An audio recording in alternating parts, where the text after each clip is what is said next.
BC SC ST JAC నాయకులు అందరం కలిసి ఒక నిర్ణయం ఏర్పడడం జరిగింది.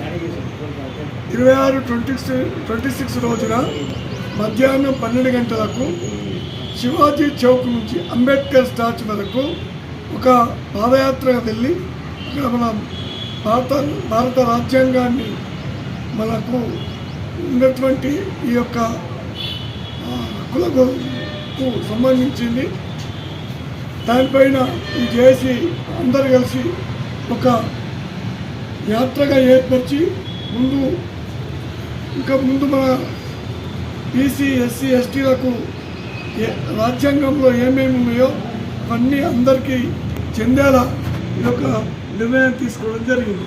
దీనికి పెద్ద ఎత్తున మన బీసీ ఎస్సీ ఎస్టీ మైనార్టీస్ అందరూ రావాలని కోరుతున్నాం.